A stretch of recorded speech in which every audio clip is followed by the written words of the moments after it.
gentlemen, this is Steve Eyes. You're on the Eyes is Watching channel. The manufactured economic collapse is here, folks. It's not coming.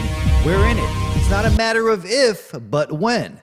Just look at this right here. Foreclosures are exploding across the U.S. at the fastest pace in years. Isn't it crazy? Housing market crash in all these Western nations at the same time. Thousands of homes hitting auction every single day. Check this out right here. This map shows Florida, Texas, Nevada, Delaware, all lighting up like crazy. It's 2008 on steroids. The demons in charge are telling us not to worry though, okay? This is just a market correction. Okay, the market is just going to fix itself. What we really need to focus on, according to these news networks, is aliens. That's right. Aliens have just entered our solar system. Yeah, because nothing unites Fox News and CNN faster than a UFO sighting. When both wings of the same vulture start squawking about green little men, you already know the distraction is bipartisan. Okay, it's cute though. The same 6 corporations that own every news outlet suddenly want us staring at the sky instead of the ones emptying our wallets. The aliens aren't invading. They're just the latest cover story for the ones who already did. They pumped the housing market with low rates, trapped everyone at record prices, then jacked up interest until mortgages turned into slow motion bombs. And now when families lose their homes, guess who's buying them all up? BlackRock, Vanguard, and whatever other organization sacrifices humans in front of statues of Moloch. The media calls it the biggest wealth opportunity of the decade. They're acting like this is great news for us, which actually means another rigged transfer of wealth from you to them, as if the rest of us are just sitting on a few $1 million ready to jump in and buy some houses.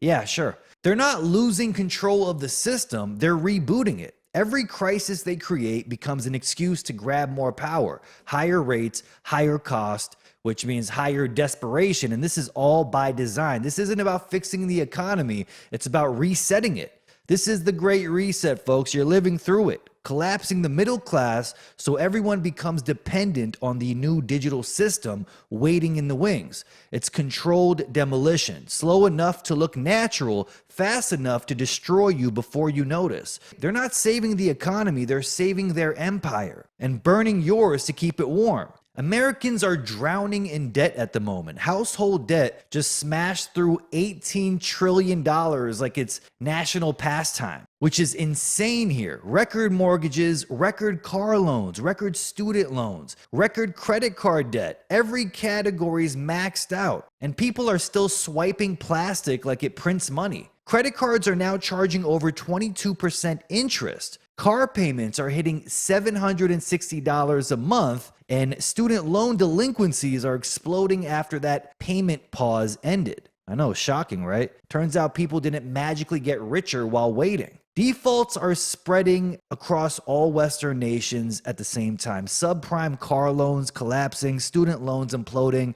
and credit card delinquencies at their worst since Obama was selling his BS. It's not because people don't work, they're working harder than ever. Wages just aren't keeping up with inflation, and the rich are popping champagne while the middle class decides which bill not to pay this month. Lenders have slammed the door shut, so now people can't even borrow their way out anymore. And right before the holidays, wage garnishments are kicking back in. Millions about to watch 15% of their pay disappear before they even touch it. That's billions sucked straight out of the economy. While the media tells us not to panic, nothing to see here, okay? It's going to be a soft landing and everything's going to go back to normal. You see the record debt right now? Notice how it keeps going up? Yeah, soft landing. We're all going to fix this, right? Somehow the demons in charge are going to fix this by more spending, sending billions of dollars to Israel and Ukraine, billions of dollars into a space program to protect us from aliens. And somehow they want us to believe that the system is just going to fix itself. Job cuts are skyrocketing too. I mean, layoffs just hit a 22-year high, up over 80% in a single month. They're calling it efficiency. Remember that? Optimization, efficiency. This is just technological advancement. It's insane. Depopulation, folks, right in your face. They're efficient at erasing what's left of the middle class. Powell just said job creation is close to zero due to AI. I mean, it's insane. I like this meme right here. This is basically Bill Gates saying, humans are no longer needed. AI has replaced you. And all the sheep will be like, perfect. That means we'll have more leisure time and relax, right? We get to relax, right? Bill Gates stares at them like, yeah, go get another booster. None of this is random.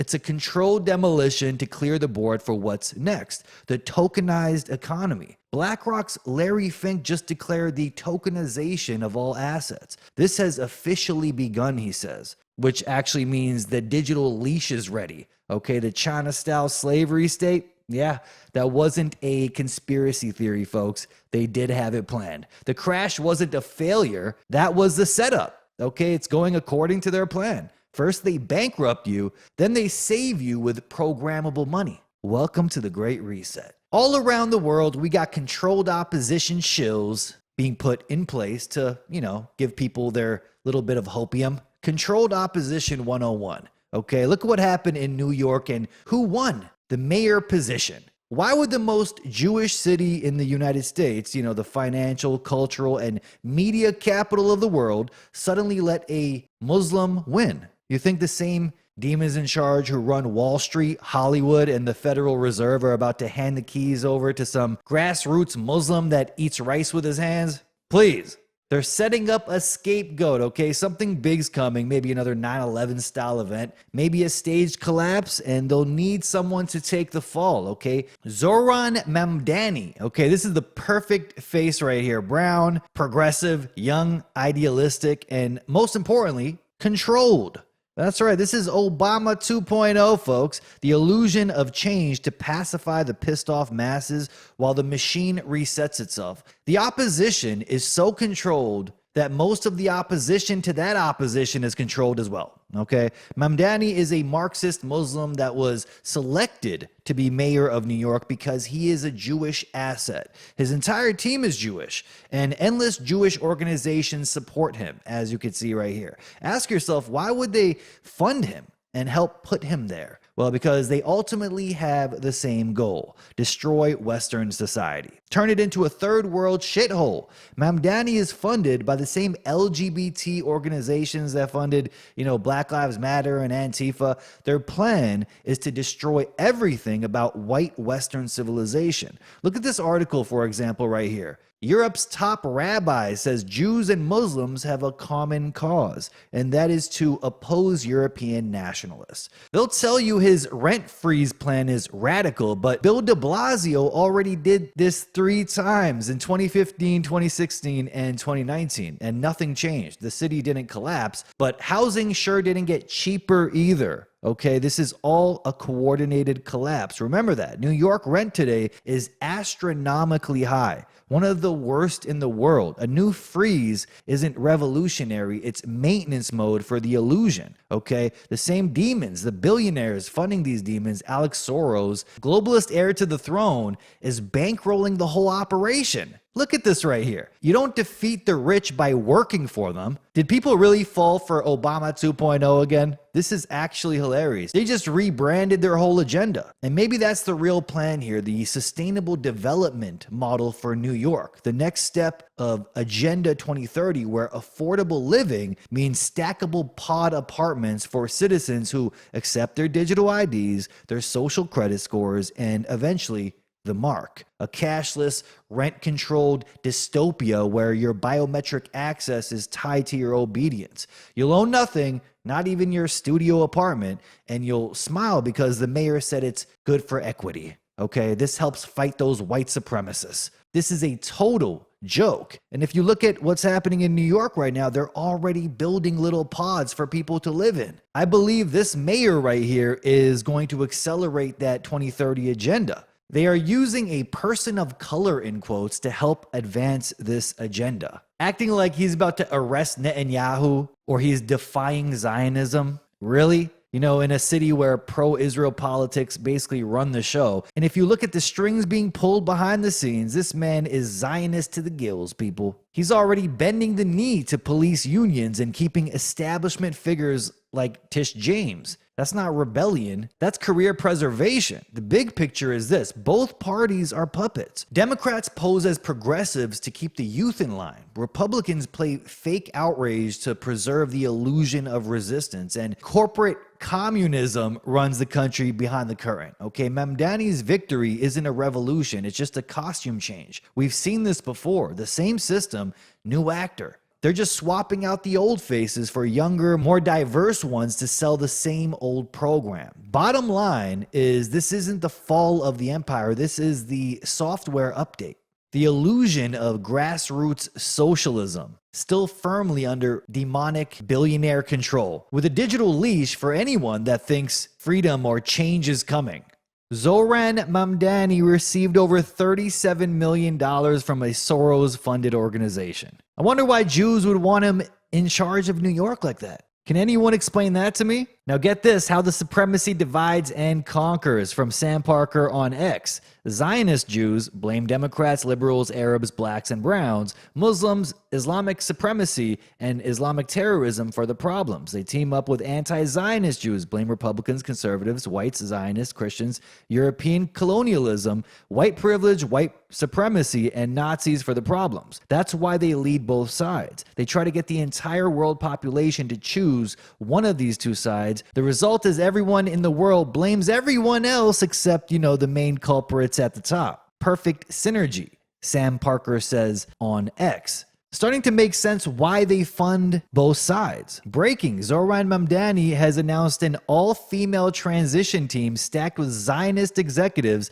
from the Ford Foundation, Federal Trade Commission, and Bloomberg and de Blasio administrations. Why did the Zionists fund another Muslim? Well, ask yourself why they installed a Islamic butcher in charge of Syria and got rid of the previous president that kept everything in balance. It's the same thing every time. And speaking of collapsing, let's talk about the UK, because this chart right here says it all. The country isn't just losing workers or investors. I mean, it's losing millionaires because they're escaping because of the tax cuts, which of course will lead to no jobs there as well, while Japan, China, and even Canada are seeing their wealthy class grow. The UK is bleeding them out by the thousands. The people who actually build businesses, invest, and create jobs are packing their bags, leaving behind a government propped up by voters who don't fund the system but depend entirely on it. The ones who do pay for it, the entrepreneurs, the innovators, they're heading for the exits, probably before the tax man starts charging air as a luxury good. And I'm not joking about that either. I'll cover that in a different section here. What's left is a shrinking economy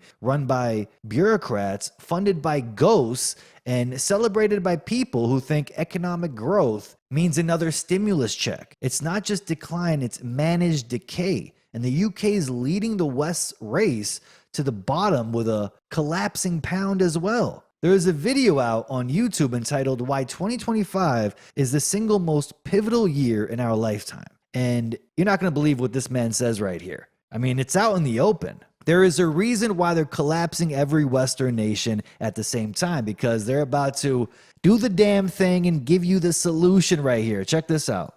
Peter Layden lays it out right here. They're looking to form a one world government, no joke, it's out in the open, and install a digital slavery system, CBDCs, digital leashes on everyone where, they program your money, force you to buy big pharma slop for food, repeated injections just to keep the system active. Look at this. Early days of building a 21st century civilization. And so when you think about that, you go beyond the technology. That's like the foundation. And so the next thing up, I think, from technologies, you start thinking, okay, well, what could you build with those technologies? What kind of an economy would you want to build? The economic system that the United States has been based on, that has worked for essentially the top 10% for sure, and certainly for the top 1%, has not been working for 80%.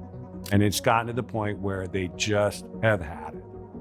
So as crazy as it sounds, we could be at a point in the world right now in 2025 where we are watching the beginnings of a shift from financial capitalism, born and raised out of the Enlightenment, to essentially some version of a sustainable capitalism. We're going from a world of representative democracy, which was a brilliant move forward, to essentially a digital democracy. There you And we're have also it. going to go from a world of nation states, which again was a great breakthrough from empires and colonies of the past, to some kind of global governance that coordinates the 10 billion people on this planet. Wow. That's the level of change I think we're actually heading into. That's the level of change I think your kids are going to be wrestling with, and that's the level of change I think America is going through now. And the quicker we start to wrap our heads around that challenge and the kind of scale of the invention we're up to, the better off we're all going to be. That was a threat as well, and he's trying to be excited about it. One world government, and the quicker you and your kids accept it, the better you're going to be.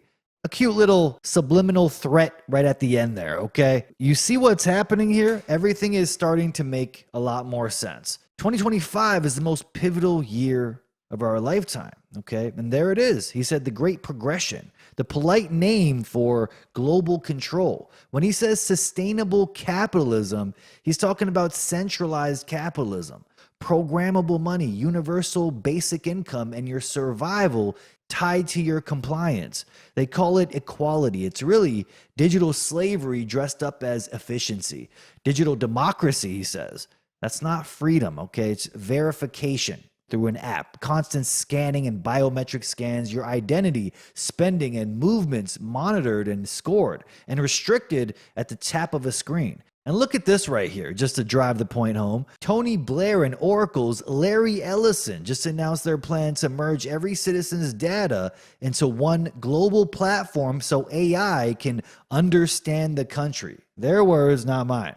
Every financial record, medical file, and digital footprint fed into one machine to decide who qualifies for what. I mean, this is the conditioning phase right here when they keep talking about AI, the part where they train the public to worship AI as something godlike. Smarter than humans, they say, okay? So when it denies you access, lowers your social credit score, or deems you non-essential, there's no one left to argue with, okay? You can't appeal to a machine. The system becomes the judge, jury, and executioner, while the people behind it claim it's just the algorithm. We can't debate it. We can't argue against it. I mean, it's AI, thousands of times smarter than us. You got to accept it and move on. And how is the AI stuff tied into Project Bluebeam and aliens? Well, get this. Like I said, we are in the conditioning phase to convince people that AI is so much smarter than us that we must accept anything it says, that once it tells us that aliens are about to invade our planet,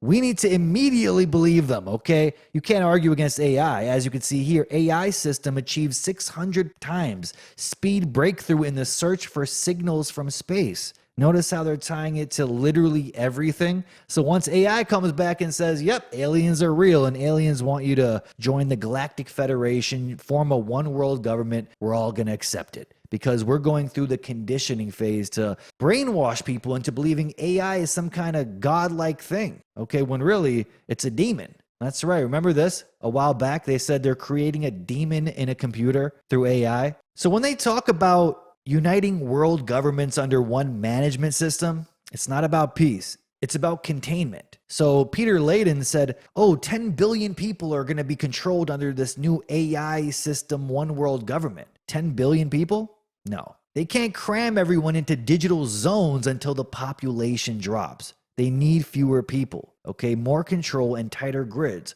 So before they launch their new global order, something big has to happen, a crisis that makes total centralization and, one world government coming together look like the solution to all these problems. A financial collapse, a manufactured war, or maybe something out of this world, okay? An extraterrestrial threat. Something that makes the masses beg for unity. Project Bluebeam. You might be surprised to know that they might pull that card a lot sooner than you think. Once again, we are going through the conditioning phase. Endless stories about how alien spaceships are shutting down airports right now. You're not going to believe it. MSM reporting all about this. They're spotted all over the place. Could it be they pull the final card in the next few months? Check this chart out right here. This lets you know things are just not looking good, okay? The black line is the S&P 500 and the blue line is total job openings. For almost 20 years, they moved together. When the economy grew, both went up. When things slowed down, then both of them dropped. But around 2022, right after ChatGPT launched, something changed. The S&P kept climbing while job openings started crashing. It's a clean break. Companies are raking in record profits while cutting the need for actual workers. They figured out they could make more money without people. That's not growth. That's a quiet warning of what's coming next. And just how bad is the economy right now? Well, even the strippers are saying the country's broke. You know, we've officially hit rock bottom, folks, okay, when the strippers start saying it. Forget the stock market or government reports. We don't need that BS. The real recession indicator has always been under those dim lights, stripper poles, and terrible rap music. Because strippers usually know first when the money's drying up. Why? Because half the corporate world spends its bonuses in these clubs. So the consultants, the bankers, the I just closed the deal crowd, all those guys who think they're the wolves of Wall Street until their company downsizes them into, DoorDash workers. Now even the girls are leaving, strippers. According to this interview they did with a bunch of dancers across the country, the clubs are empty. The tips are gone, and the parking lots that used to be packed are now dead zones. Managers are saying business is worse than 2008. In some places,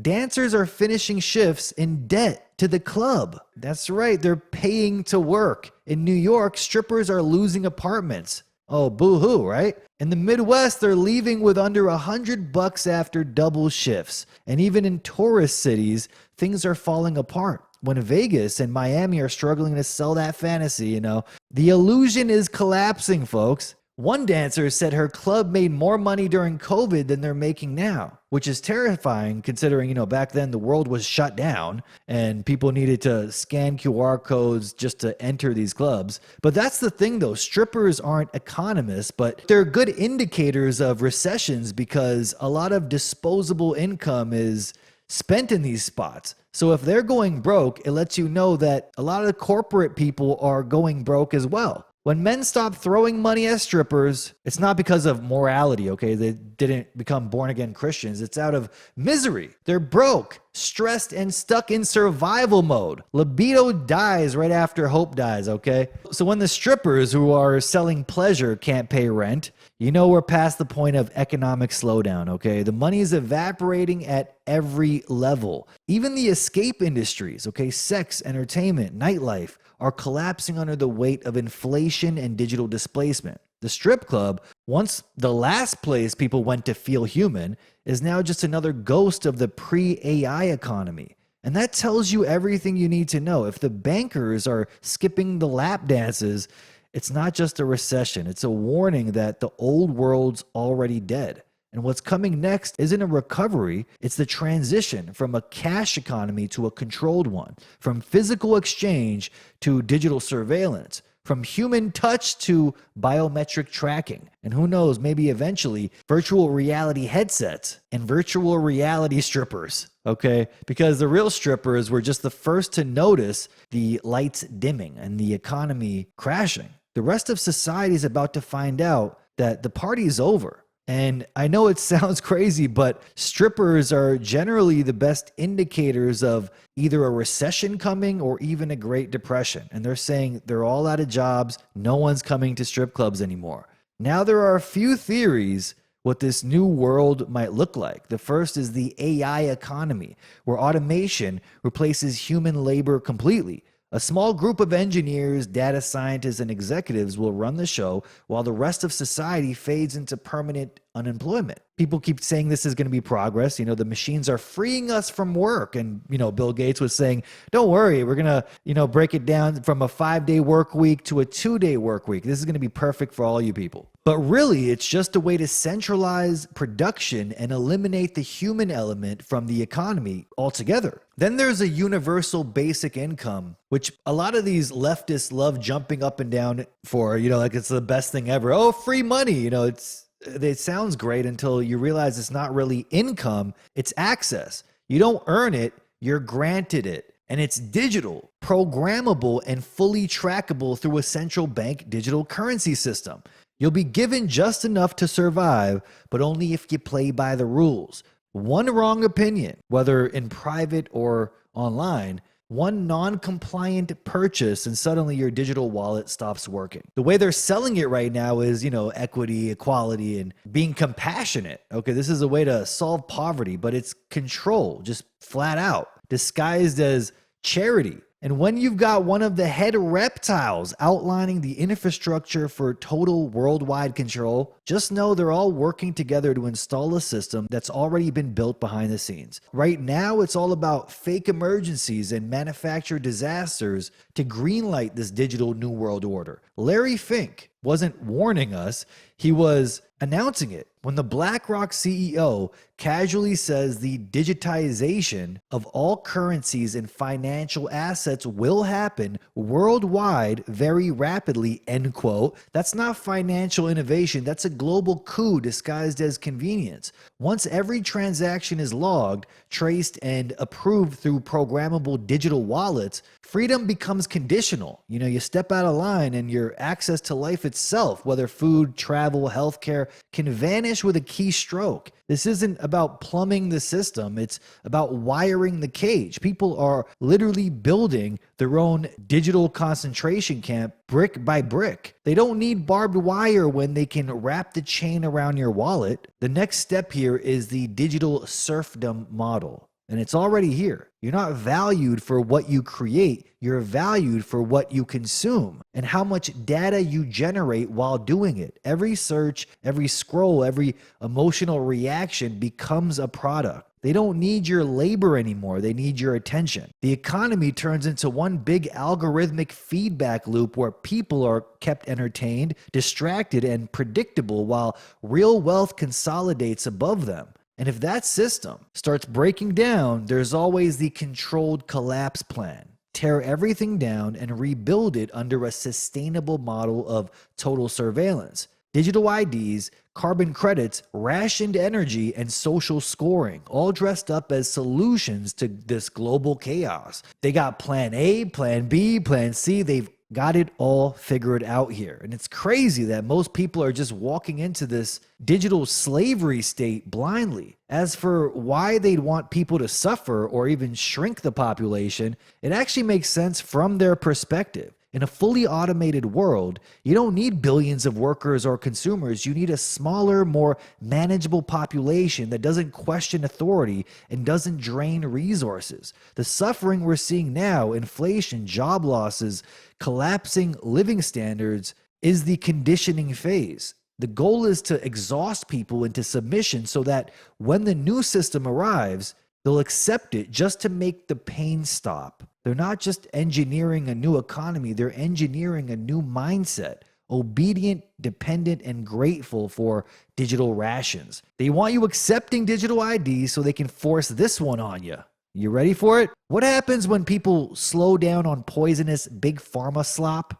Slow down on repeated bioweapon injections that were supposed to wipe them out with the quickness? Well, you clone meat and slide it right into their food supply without them ever knowing. And of course, it comes with no risks at all, they say, just like the COVID vax had no risks at all. We can all trust Bill Gates, right? Yeah, thanks, Billy, our favorite Baphomet in a Bill Cosby sweater, saving humanity one petri dish steak at a time. This is insane, folks. While everyone was distracted with aliens and, grocery prices and TikTok bans, Health Canada quietly deregulated cloned meat. No press release, no label, no warning. That's right. They just slid it into our food supply and said they didn't need to let us know. They quietly removed cloned cattle and swine from the country's novel foods list, the category that used to require a public safety review. In other words, cloned beef and pork can now hit Canadian shelves with zero notification. They don't actually have to let you know that the food you're eating could be the offspring of a lab-printed cow. And their justification? Well, scientific evidence shows cloned meat is compositionally indistinguishable from conventional meat, end quote. Yeah. Oh, well, that settles it. The same institutions that swore up and down that masks, boosters, and lockdowns were safe and effective are now in charge of redefining what's alive. They call it an efficiency measure, end quote. It's always the same words: optimization, efficiency. It's just insane. That's how they bring in this demonic, satanic system. Whether food, economy, or vaccines, big pharma, it's always efficiency, safety, optimization. But it's really just another biocontrol upgrade, a way to replace farmers with patented livestock owned by biotech depopulationists. They didn't even ask the public. Fewer than 1,200 people were even notified in the so-called consultation. In a nation of 40 million people here in Canada, that's not a policy discussion. That's a ritual offering to the corporate gods. And as usual, they claim it's all for sustainability. Yeah, remember what Peter Layden said? We're moving on into sustainable capitalism. Yeah, this is what they mean, because nothing says sustainable like manufacturing meat in a sterilized tank while shutting down actual farms with carbon taxes. Now you see what's happening here. What the hell does cloned meat even mean? Maybe that's why they put out their bioengineered ticks that bite you and make you allergic to meat. Okay, it basically bites you and you turn into a feminine little bitch that hates meat. AKA Nick Fuentes. Okay, that is the end goal of all the vaccines and big pharma slop. Oh, you think I'm joking? Check this out right here. I'm not a big meat guy, because meat, it like stresses me out. You know what I mean? Oh, what the hell is going on? This man has just estrogen oozing out of his pores saying this kind of shit. What is he talking about? It makes me feel sick. This is the embodiment of a quadruple vaxxed, bioengineered, tick-bitten, feminine little bitch. Maybe that sounds gay to you guys. You guys are like, what? Hey. You need to eat a steak. Steak is like, it's so extra. It's too much. Oh, is it? Like, do you really like that, or are you just pretending? Who the hell doesn't like a good medium rare steak, you know what I mean, with some butter on it, seasoned correctly? I mean, that's the best food anyone could eat. Most nutrient-dense food in the world, okay? Even the Bible says we were meant to eat this. Nick Fuentes says no. When I get excited about dinner, I'm excited about cheese. Cheese and French fries. That's what I get excited about. He has the taste buds of a 5-year-old. I like potatoes and I like cheese. Those are my favorite foods. French fries, mashed potatoes, roasted potatoes, and then cheese. Mac and cheese, cheese pizza, cheese dip. Bill Gates is funding his show, 100%. It's the best. Oh, yeah. And then all these other people are like, no, I like cheeseburger. I like a big slab of meat with nothing. Really? Says the guy who wants potatoes and cheese. I eat meat and it makes me sick. It's like, it's a lot to digest. It's salty. I told you he's bitten by that tick. It makes me sweat. It makes my body temperature go up. He's allergic. I never feel good after eating a steak. I eat a steak and I'm like, ugh, I feel like shit. I feel the opposite. There is nothing better than eating a good medium rare steak. I feel like $1 million after. You have a lot of energy. The only time you feel like shit is if you eat too much carbs, okay? Pasta, cheese, a lot of rice, a lot of bread. That's when you feel down, okay? You know how you know we're meant to eat meat? Because if you eat a lot of meat, as much as you can, eat as much as you can, in a few hours, you're going to feel your stomach rumble, almost like your digestive system broke it down efficiently, as fast as possible. It lets you know that meat is what we were meant to eat. But if you eat a lot of pasta or a lot of pizza, how do you feel after eating a whole large pizza to yourself with a lot of cheese? You feel like shit. You feel down. You don't have energy. Okay, you're not hungry for 6-8 hours after, okay? And you get heartburn at times because your body is having a rough time breaking that down. But for some reason, every time I eat a lot of meat, my body breaks it down easily. No heartburn, no digestive problems. We were meant to eat meat. And that's why those demons were working on a tick, a bioengineered tick that bites you and makes you allergic to meat and turns you into Nick Fuentes. I eat a steak and it makes me like constipated. It makes my stomach hurt. Okay, there you have it, folks. Let's move on, though. Today on Well, Ain't That Some Shit? So first, it was the incoming ice age in the 1970s. You know, apparently humans were puffing out so much pollution that the Earth was going to freeze into a solid ice block. Remember that? But then they told us that same pollution was boiling the oceans. Yeah, that makes perfect logical sense. That's right. Welcome to the global warming BS, because obviously you driving your car to work was single-handedly melting Antarctica. Then came COVID. Suddenly humanity wasn't just bad for the environment. We were walking bioweapons that needed to be quarantined, injected, and digitally tagged. So from the same demons that have been pushing climate doom and gloom for decades, they give us this gem right here. Okay, you're not going to believe it. Ready for it? The geniuses at NASA say the oxygen on Earth is running out. Okay, the planet's air is about to expire. According to them, the sun will heat up, carbon dioxide will vanish, plants will stop photosynthesizing, and Earth will turn into a barren rock. So no plants, no oxygen, no people, okay? But wait, aren't these the same clowns who spent decades trying to get rid of CO2? Shutting down farms because of cow farts, taxing the air we breathe and calling carbon pollution? So let me get this straight. CO2 is what plants use to make oxygen, right? The stuff we breathe. And now they're bragging that one day CO2 will disappear and there'll be no more oxygen. It sounds less like an oopsie daisy and more like the goal. But what about Bill Gates' private jets? Nah, he's too busy saving the planet by grounding you instead. Because apparently it's not the parasitic billionaires that are destroying the earth, it's the farmers. That's right. Shut down those useless farms people don't need. Cow farts are the problem. Meanwhile, these scumbags are flying private jets to COP30 to lecture us about pollution. You seeing the plan yet? Demonize carbon, shut down food production, kill off oxygen, then act shocked when life can't survive. But wait, don't the controllers breathe oxygen too? What are they doing? Well, that's assuming, of course, you still consider them human. Okay, so let's recap. We're all going to die from something. Okay, global cooling, global warming. We're going to freeze and then burn alive, and then climate change, and then viruses if we don't social distance. Illegal immigrants are going to kill us if we don't accept digital IDs. Aliens are going to kill us if we don't form a one world government. And poverty is going to kill us if we don't accept CBDCs. And now we're running out of oxygen. What's next? Mandatory oxygen boosters every 6 months? Maybe. Well, ain't that some shit? But speaking of boosters, Bozo of the Year award, folks. That's right. Guess who it goes to? Matter of fact, it's going to 2 people. That's right. We're going to split the Bozo award in half and give it to 2 certified bozos. Because this is how we absolutely know they all follow the same script. It doesn't even matter what side they're on. Justin Trudeau, ladies and gentlemen, the man that's allegedly dating Katy Perry. Well, he just got his flu shot and COVID booster at the same time. He's like 1,000 shots in, allegedly. Here's a picture of him on Instagram. He just posted this. He's just ecstatic. Look at him.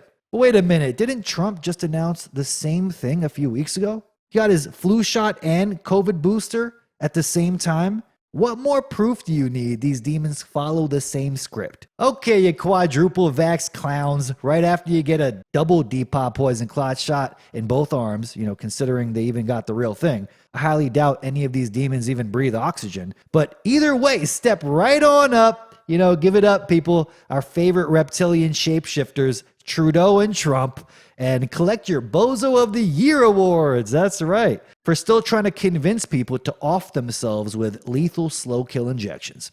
Give it up for the reptiles, folks. Fun fact, the Katy Perry dating Justin Trudeau story is clearly a psyop, to convince us Justin Trudeau is straight. Okay, because it's a total joke. No man that sits like this is into women. Period. Trying to convince us Trudeau is into females is more insulting to our intelligence than trying to poison us repeatedly with vaccines for a virus that was never proven to exist. Okay? We're offended. But there you have it, folks. Bozo of the Year award to Trudeau and Trump. Matter of fact, close runner-up here, Katy Perry. Let's throw her in there too. Well, ain't that some shit? Remember how GMOs were rolled out the same way? Quietly, no labels, no choice, just trust the science. Now the same playbook's being used again, except this time it's animals, okay, flesh, not corn. You're not meant to question it, just digest it. And once cloned meat becomes normal, they'll move to lab-grown milk, insect protein, and carbon-tracked digital rations. Because this was never about feeding the world. It's about feeding the system. Programmable food for programmable citizens. The farmers get replaced by genetic managers, and you become the livestock in their data farm. So yeah, cloned meat's already here. In our grocery stores. I'm pretty sure in the States and all these Western nations as well. They don't need to let you know that. And it came not with a bang, but with a Billy the Baphomet whisper. The science is settled, folks.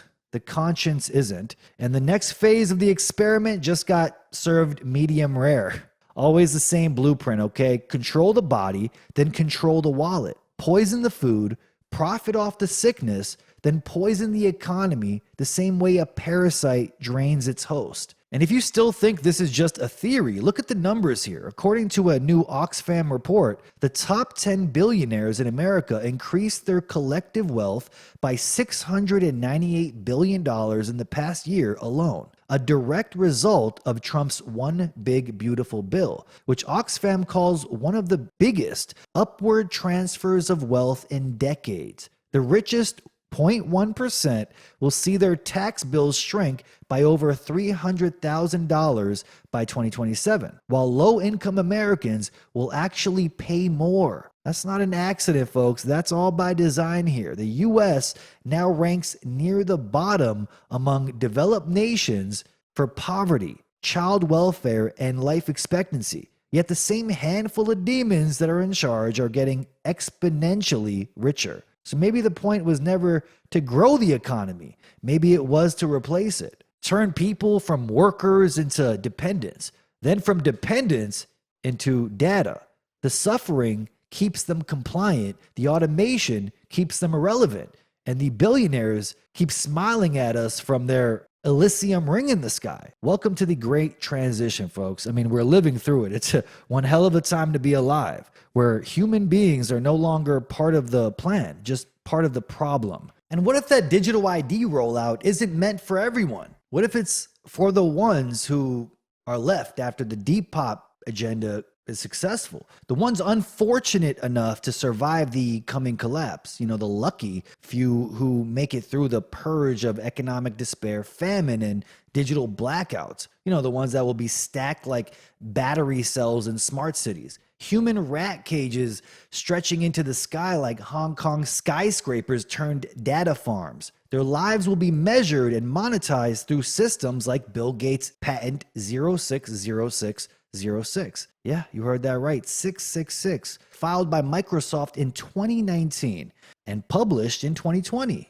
Yeah, just coincidentally right before the whole COVID insanity took place. The patent is literally called Cryptocurrency System Using Body Activity Data. It describes a setup where sensors track your body's physical or neurological responses as you perform certain tasks. And those movements generate data that can be used to mine cryptocurrency. Basically, your body becomes the power source. The server assigns you a task, your body completes it, your biometrics confirm it, and you get paid in digital currency. You're not working for money anymore. You're earning existence credits for participating in the system. They got it all figured out, huh? But here's what people should be asking. Where is all the power supposed to come from?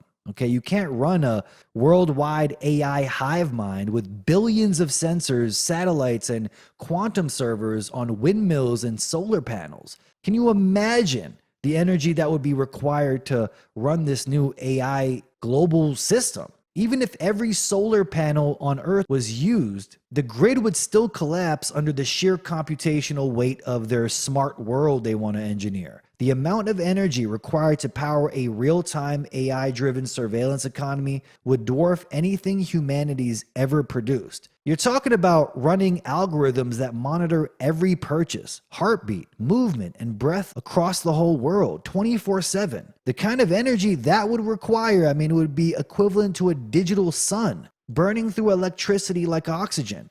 So maybe that's why the demons in charge keep talking about bioenergy, sustainable bodies, and harnessing human potential. Because when they say the future is powered by people, they might mean it literally. The Gates patent might not just be about body-mind cryptocurrency. It's about turning human beings into the power cells of the machine itself. Think about it. Once every survivor is chipped, scanned, and forced into motion-based economies, the human body becomes a miniature battery. You know what movie I'm talking about, right? I don't gotta say it. Will these future smart cities with massive skyscrapers be human battery farms? Right now, we're told the human body doesn't generate much energy. 100 watts here, a few volts there, not enough, clearly. Nowhere near enough power to power these data centers or AI grids. But what if that's just what we're told? What if they found a way to extract energy at the cellular or molecular level, to harness the body's chemical reactions or tap directly into bioelectric currents the same way Tesla talked about pulling power from the air? The cryptocurrency patent proves the intent is there to turn body activity into a measurable, tradable form of output. So if they can already track and monetize your movement, who's to say they aren't already working on a way to harvest your energy too? And maybe that's exactly what the Future Strategic Wars document that NASA put out decades ago was really all about. Smart dust rain from the clouds that end up in our bodies, self-assembling nanobots that help our body generate some kind of energy by movement itself. I mean, you can't put it past the DICs, okay? Fun fact about them saying we're going to need the equivalent of a digital sun to keep the system running. Well, maybe that's what China's fake sun was all about. Okay, they're creating fake suns over there. Maybe that's what they use to generate the energy for this new AI slavery grid they have over there. Now think about that in the world they're building. A post-collapse cashless society where energy, labor, and identity are all fused into one biometric grid. The survivors tagged, scanned, and chipped will generate currency through physical motion, tracked thought, or even emotional responses. You walk far enough or move fast enough, comply long enough, and you get to eat. Stop producing data, stop moving, start thinking for yourself, and the server could cut you off right there. That's the Bill Gates 666 system, a global blockchain of human bodies turned into nodes. Each person, a digital slave in a sustainable economy, powered by flesh instead of fuel. The propaganda will call it eco-friendly, efficient, and fair. But underneath, it's the oldest system in the world dressed up as innovation. It's feudalism, with Wi-Fi and 5G. So maybe this is the end game. Collapse the old world, wipe out the middle class, and digitize the survivors into a living energy grid. The body becomes the new factory. Consciousness becomes the new currency, and suffering becomes the new software update. They didn't just automate labor, they automated life itself. I mean, this patent 666 wasn't just an idea, it was the blueprint for a future where your existence is the product, your obedience, the transaction, and your body, the machine that keeps the system running. Now, Israel wasn't born from divine prophecy or peaceful diplomacy. It was built through old-fashioned terrorism dressed in holy language. In the 1940s, mostly white settlers from Europe and America didn't settle anything. They invaded. They built death squads like the Irgun, Stern Gang, and Haganah, rolling through Palestine between 1947 and 1948, burning over 560 villages off the map, raping and torturing families until the survivors fled into exile. That was the real birth of Israel. Massacre rebranded as liberation. Craziest thing here is the same men who commanded those groups, people whose hands were soaked in blood libels, became Israel's first presidents and prime ministers. The propaganda never stopped, it just modernized. The rifles turned into algorithms and the bombs became psychological. Fast forward to now and Netanyahu's standing before a room of US politicians smirking. You have a cell phone, right? You have cell phones? Yeah, you're holding a piece of Israel right there. On the surface, I mean, it might sound like he's just boasting about cool tech that they've invented. But coming from the man who, greenlights cyber warfare and mass surveillance, it does sound like a threat, okay? Especially considering after Israel's recent pager operation, where modified pagers were detonated remotely across Lebanon, killing and injuring hundreds of people, including many civilians and even children, just to remind the world who really owns the digital battlefield. Okay, they can now turn communication itself into a weapon, So every handheld device can potentially be a tool for control. And that same mentality of domination has rotted its way through every layer of the system. Just look at what's happening inside Israel's own military ranks after a video leaked showing Israeli soldiers sexually assaulting a Palestinian detainee, raping him with an object so brutally that it ruptured his internal organs. The military's top prosecutor tried to investigate it, while she ended up arrested and forced to resign, while the soldiers walked free and were praised as patriots. Israel then appointed Itai Ophir, I don't know how to pronounce that name, as the new chief military prosecutor, handpicked not to seek justice, but to protect the troops from what the government called blood libel. In other words, silence the truth, punish the whistleblower, bury the evidence. So yeah, their terror and rape didn't end. It just was updated, okay? The same thing they did back then, they're doing now. The same horror that once cleared villages now hides behind government seals and sanitized press releases. But Israel's battlefield isn't just Gaza or the West Bank anymore. It's the human mind. Psychological warfare is now the export. From media manipulation to political blackmail, the entire Western world is being conditioned to worship the same system that once perfected ethnic cleansing. Celebrities, journalists, politicians, they're all fair game.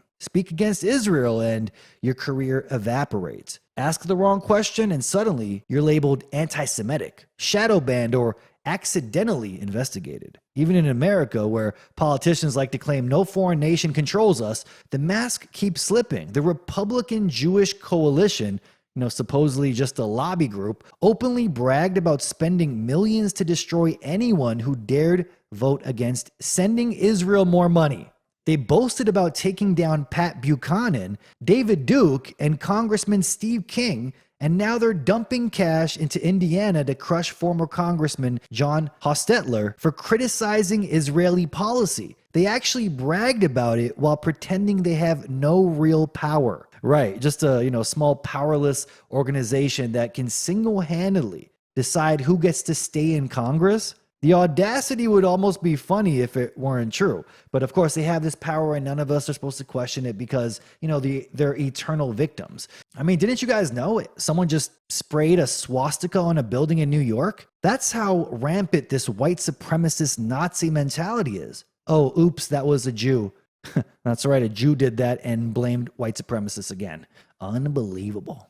So here we are, decades later, and the playbook hasn't changed. The same state that used bombs and rape to carve out land now uses data and dollars to carve out truth. From the burning of villages to the burning of reputations, it's the same operation, only now it's global, digital, and invisible. The terror never stopped. It just put on a suit, shook hands in Washington, and learned how to weaponize public opinion. In 1965, the Vatican suddenly decided it was time to make peace, saying, maybe 2,000 years of blaming Jews for killing Jesus was a bit much.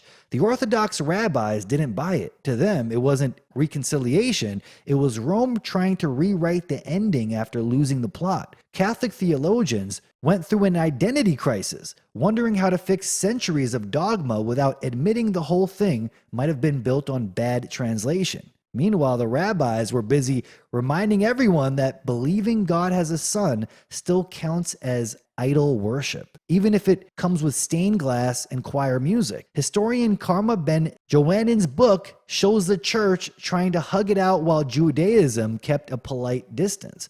Watching with the same enthusiasm one reserves for a surprise root canal. Some Jewish thinkers even flipped the story, saying Christianity had become the one wandering and confusion now that Israel was back on the map. The irony, the church finally looked inward just as parts of orthodoxy started acting like old school Rome, preaching humility while declaring victory. Two faiths, same rivalry, new script. Everyone swears they've moved on, but the tension still hums like an ancient argument no one's brave enough to end. So what does all of this really mean? It means nothing's changed, only the methods. The same terror that founded Israel through bullets and fire now rules through data and deception. The same spiritual hypocrisy that once justified conquest now hides behind peace talks and tech startups. And the Vatican, it got invaded and rewritten. After 1965, Rome traded its old doctrine for diplomacy, softening theology to align with the New World Order and bury centuries of guilt under the banner of reconciliation with the Jews. The church lost its independence and Israel gained moral immunity, and now both march under the same illusion of divine authority. It's all one ongoing holy war for power. Only now, the battlefield is digital, the weapons are psychological, and the truth itself is what's being occupied. Does it surprise you that the new popes are all LGBT friendly, saying you're a racist if you don't accept millions of illegal immigrants into your country? The same exact desires of many of these Jewish politicians. They're repeating the same exact talking points. Many say the Vatican has been captured. Now back to this insanity in the States. But wait, oh, shut up, Canadian. You hate Americans. Now stay out of our politics, okay? Trump's playing 5D chess. Yeah, that's my favorite line from, people who think politics is a sport instead of a con. God forbid we actually hold these pedos and liars accountable for wrecking their countries. The GOP still hasn't cut a dime, running Biden's bloated budget instead of passing 12 separate bills like adults. The debt's climbing faster than ever. The anti-war guy dropped more bombs than Obama, and the great economy was just a dopamine hit before the crash, of course. The Epstein files, still sealed, like radioactive waste. Trump promised to drain the swamp, but it turned out he just wanted a bigger office in it. They're even talking about suspending habeas corpus, which means letting the government throw you in a cell without even seeing a judge. It's a centuries-old safeguard that stops dictators from locking people up because they don't like their opinions, and Trump, of course, suspended that. Stephen Miller bragged that the administration was looking at suspending it to make deporting immigrants and protesters easier. We've heard that before. Yeah, because nothing says freedom like skipping due process altogether. And the problem here I have is, of course, it's going to be used on the average citizen. What are you, stupid? You think it's only going to be for those illegals? Are you that dumb? And here's the main psyop. They dress it up as protecting America from jihadists. Look, I'm not a fan of Muslim extremists at all, but that's not the point. The trick here is that any criticism of Israel's actions now get twisted into anti-Semitism. So if you question their war crimes, suddenly you're being lumped in with terrorists. And once you've been branded anti-Semitic, well, congratulations. Because under Trump's dream version of America, they could justify detaining you for public safety without due process. Slap a label on you, call you a threat, and disappear you for disloyalty to the Israeli regime. And the icing on the cake? Trump goes to the Republican Jewish Coalition Convention, a gathering fully funded and run by Israeli interests, and brags Israel has never had a better friend than President Donald J. Trump. Just as I promised, we're deporting all the foreign jihadist sympathizers and Hamas supporters from our country, and it's happening very quickly. America first, right? Yeah, sure. If by America first you mean bending over for a foreign government while pretending it's patriotism, the psyop isn't subtle anymore. It's right in your face. They don't even need to hide it because anyone who calls it out gets smeared, censored, or labeled an extremist. This isn't about jihadists or Muslim extremists at all. I hope we can deport all of them. But we know what this plan is. Anyone with criticism to Israel gets that label slapped on them. Due process is gone. Where do you think this heads? That means simply questioning the Epstein stuff could get you an anti-Semitic label because, of course, Epstein was a Mossad agent that worked for Israel to blackmail our politicians. Do you see where this is headed? What just happened at the Republican Jewish Coalition wasn't a conference. It was a full-blown display of control. The same people who claim they're just a tiny, powerless community were hosting billionaires, politicians, and some washed-up celebrities all tripping over each other to pledge allegiance to Israel like it's the 51st state. Lindsey Graham walked on up to the mic and reassured everyone not to worry about evil people like Tucker Carlson or Nick Fuentes, bragging we're killing all the right people and cutting your taxes. Then he called Trump his favorite president because apparently we've run out of bombs. That's how good of a president Trump is, as if genocide was a budget problem, and the crowd roared with approval. Yay, we've run out of bombs. Then came Floyd Money Mayweather, the man who can barely read a menu, receiving the World Champion for Israel award and promising to stand with Israel no matter what they do, which apparently includes sterilizing Africans under medical progress. That's right. You can't even write satire that dark. And here's Money Mayweather leaving the Israeli convention right here. Well, he got what he wanted, Then Mark Levin took the stage, foaming at the mouth, ranting about Tucker, Fuentes, and Marjorie Taylor Greene, calling them traitors and enemies, he screamed. What do you mean we don't cancel people? We cancel all the damn time. And then actually listed past victories like Pat Buchanan, Joseph Sabrin, and John Birch Society as proof. So much for the free speech conservatives, huh? And as if that wasn't unhinged enough, Levin went full mob boss on everyone, declaring that politicians who criticize Israel need to be afraid. His exact words. That's right, you better be afraid, or those pagers might blow up. The phone in your pocket might blow up. That's a piece of Israel right there. They need to be afraid of us, end quote. Imagine the outrage if any other group said that. But here, it was met with applause and champagne. Imagine, a nationalist European leader saying, you need to be afraid of us. They need to be afraid of us. What do you think would happen? But for some reason, Jews are allowed to say that on the world stage. But let me guess your victims, right? Got it. Holocaust. Yeah, 6 million.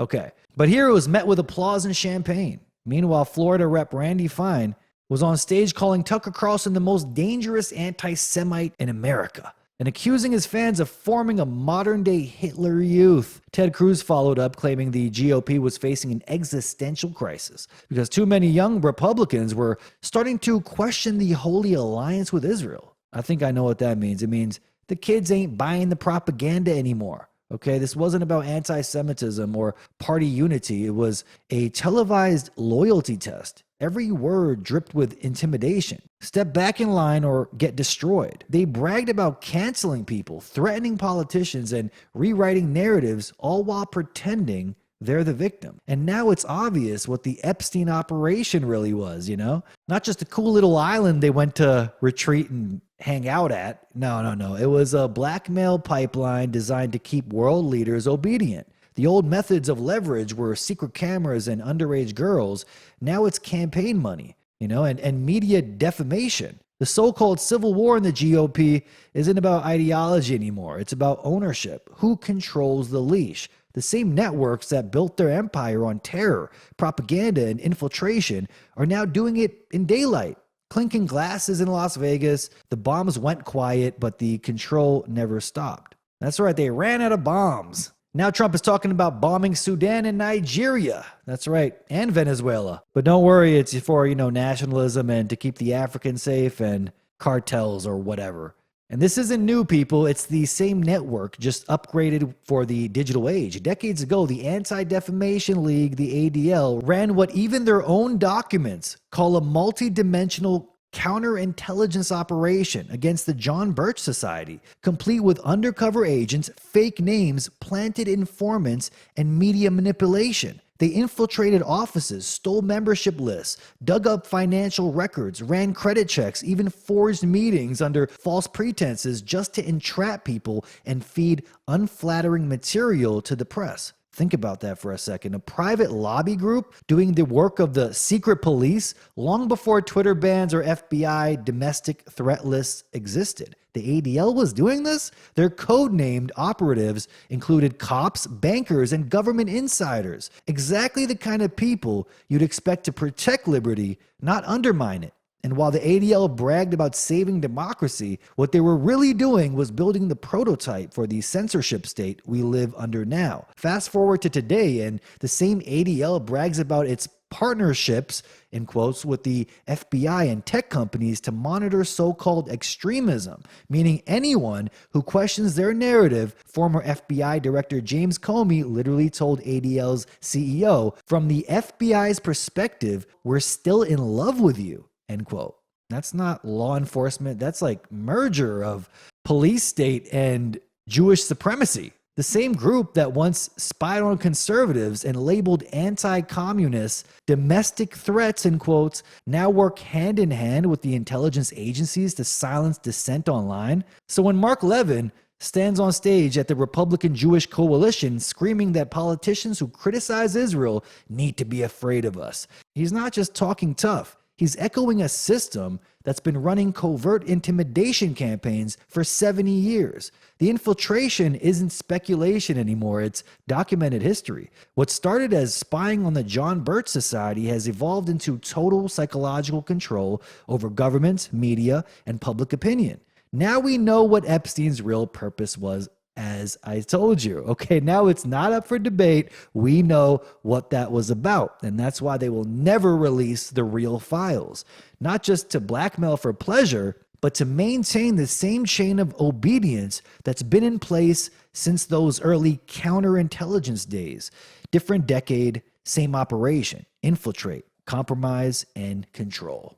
A part of that plan, of course, is to induce the gradual surrender of American sovereignty, piece by piece and step by step, to various international organizations, of which the United Nations is the outstanding but far from the only example. Now, here are the aims for the United States. 1, greatly expanded government spending for every conceivable means of getting rid of ever larger sums of American money as wastefully as possible. 2, higher and then much higher taxes. 3, an increasingly unbalanced budget despite the higher taxes. 4, wild inflation of our currency.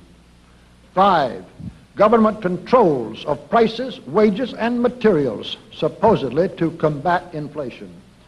6, greatly increased socialistic controls over every operation of our economy and every activity of our daily lives. This is to be accompanied naturally and automatically by a correspondingly huge increase in the size of our bureaucracy and in both the cost and reach of our domestic government. 7, far more centralization of power in Washington and the practical elimination of our state lines. There is a many-faceted drive at work to have our state lines eventually mean no more within the nation than our county lines do now within the states. 8, the steady advance of federal aid to and control over our educational system, leading to complete federalization of our public education. 9, a constant hammering into the American consciousness of the horror of modern warfare, the beauties and the absolute necessity of peace, peace always on communist terms, of course. And 10, the consequent willingness of the American people to allow the steps of appeasement by our government which amount to a piecemeal surrender of the rest of the free world and of the United States itself. And yes, this is getting long, and I got to stop it there. Folks, if you like what I do here, if you appreciate the effort that goes into this, click those links in the description right now for ways to support. Everything you see here is done by myself. So if you appreciate the effort that goes into this, please, people, consider hitting those links in the description. Become a monthly subscriber on Patreon or Subscribestar. On Patreon, you could subscribe for as little as $1 a month, and it will greatly help the show, more than you can imagine. No ads here, no big name sponsors. Everything you see here is done by me and funded by the people. BitChute, if you're watching on BitChute, premium memberships can be bought through an affiliate link, my affiliate link. So please click that affiliate link on BitChute. I'll leave it in the comments. It'll be the pinned comment.